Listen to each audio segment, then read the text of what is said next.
بسم اللہ الرحمن الرحیم بسم اللہ الرحمن الرحیم در بیان آثار ابلہاں ابلہ معنی بے وقوف، ابلہاں اس کی جمع ہے۔ آثار کا لفظ بھی پیچھے گزر چکا ہے، نشانیاں، بے وقوفوں کی نشانیوں کے بیان میں۔ بے وقوفوں کی نشانیوں کے بیان میں بے وقوفوں کی نشانیاں کیوں بیان ہو رہی ہیں یہاں پر؟ ان کو بیان کرنے کا کیا مقصد ہے؟ تاکہ بندہ بچے ان چیزوں سے، سمجھ آئی ہے؟ ان چیزوں سے بچے، اجتناب کرے۔ جو بے وقوف نہیں بننا چاہتا تو وہ ان سے کنارہ کرے، ان سے بچے۔ چار چیز آمد نشان ابلہی بات و گویم تا بیابی آگہی۔ چار چیزیں بے وقوفی کی نشانی آئی ہیں۔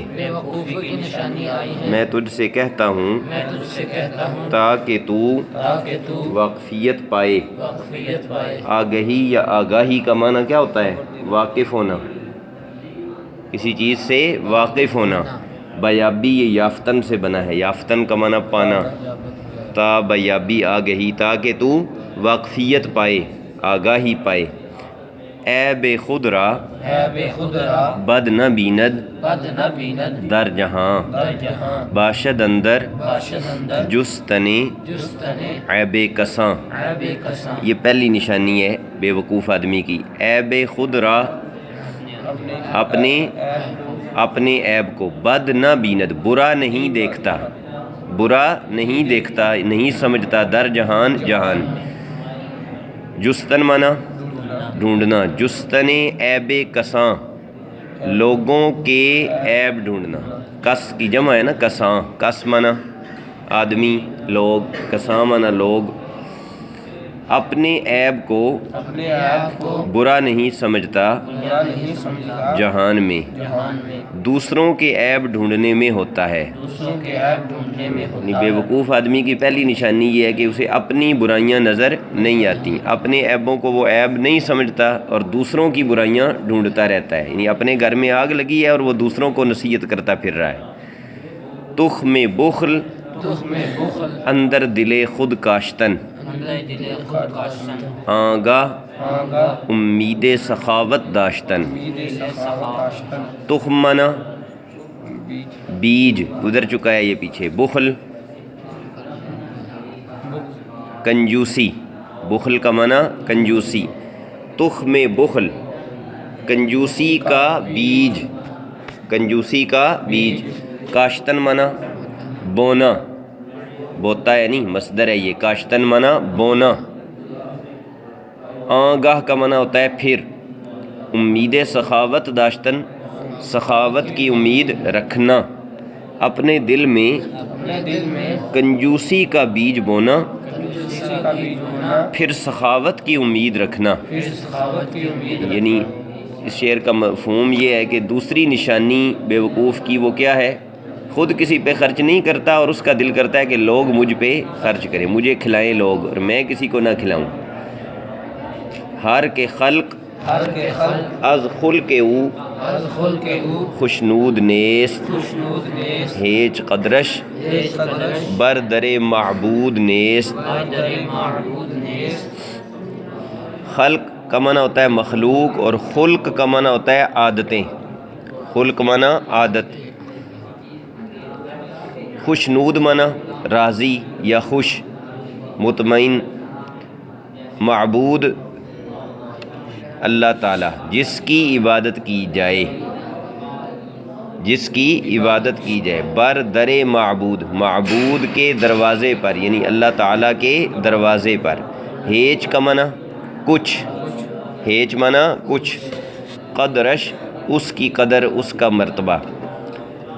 جس کسی کی عادتوں سے لوگ خوش نہیں ہیں، اس کی اللہ کے دروازے پر کوئی قدر نہیں ہے۔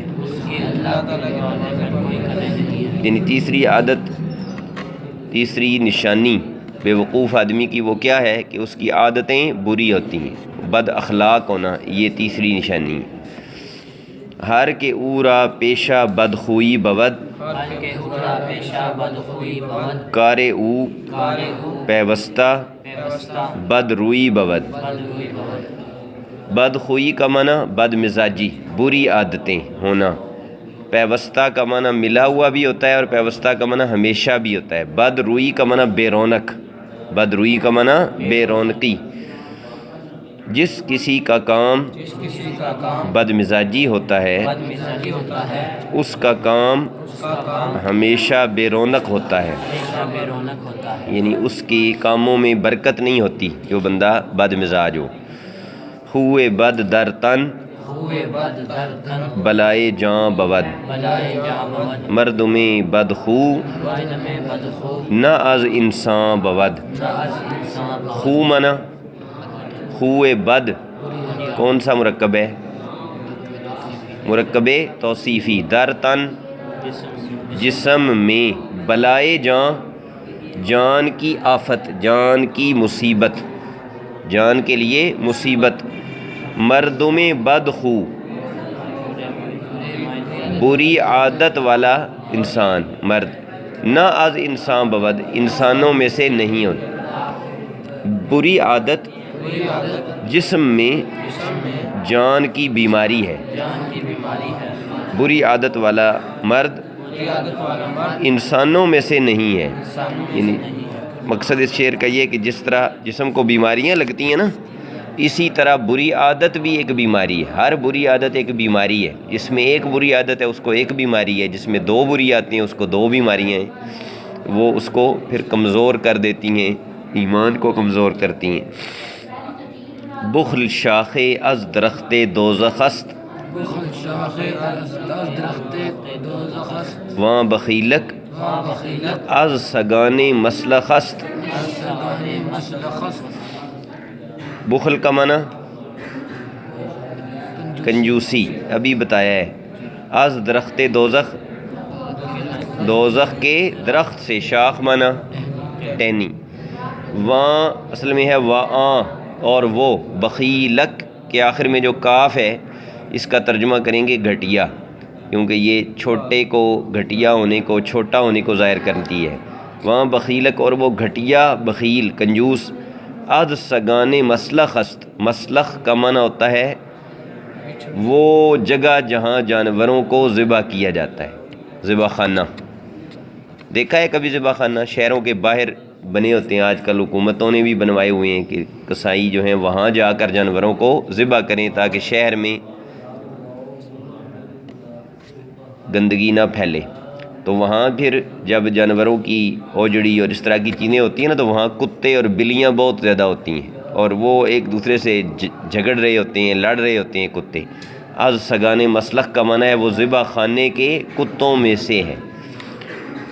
کنجوسی دوزخ کے درخت کی ایک ٹہنی ہے، دوزخ کے درخت کی ٹہنی ہے، اور وہ کنجوس آدمی، اور اور وہ گھٹیا کنجوس آدمی گھٹیا کنجوس آدمی ذبح خانے کے کتوں میں سے ہے۔ ذبح خانے کے کتوں ہاں، یہ بچڑ خانہ بھی اسے کہتے ہیں، یہ جو حاشیے میں لکھا ہوا ہے۔ روئے جنت را ہوئے جنت را کجا بیند بخیل، کجا بینت بخیل، پشائے افتادہ پیشائے استادہ، زیر پائے پیل۔ زیر پائے پیل۔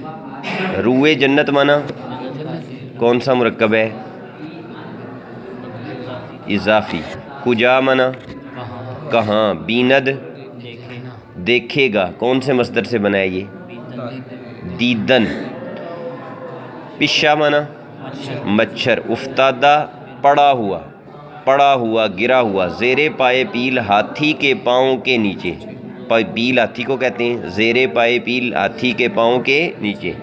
جنت کے چہرے کو جنت کے چہرے کو کہاں دیکھے گا کہاں دیکھے گا کنجوس آدمی؟ کنجوس آدمی۔ وہ ایک مچھر کی طرح گرا ہوا ہے ایک مچھر کی طرح گرا ہوا ہے ہاتھی کے پاؤں کے نیچے۔ ہاتھی کے پاؤں۔ یعنی مچھر ہاتھی کے پاؤں کے نیچے آ جائے تو جس طرح وہ وہاں سے نکل نہیں سکتا، اس طرح جو بخیل آدمی ہے، کنجوس آدمی ہے، وہ بھی اسی طرح ذلیل اور رسوا ہوگا قیامت کے دن۔ باش از بخل بخیلاں باش از بخل بخیلاں برکراں برکراں تا نہ باشی تان باشی از شمار ابلہاں از شمار ابلہاں باش مانا ہو جا از بخل بخیلاں بخل سے کنجوسوں کی کنجوسی سے برکراں کنارے پر، کراں کہتے ہیں کنارے کو، برکراں کنارے پر یعنی ایک طرف ہو جا، تا نہ باشی تاکہ تو نہ ہو از شمار ابلہاں بے وقوفوں کی گنتی میں سے، یعنی تیرا شمار بے وقوفوں میں نہ ہو، کنجوسوں کی کنجوسی سے کنارے پر ہو جا کنارے پر ہو جا تاکہ تیرا شمار تاکہ تیرا شمار بے وقوفوں میں نہ ہو۔ بے وقوف میں نہ ہو۔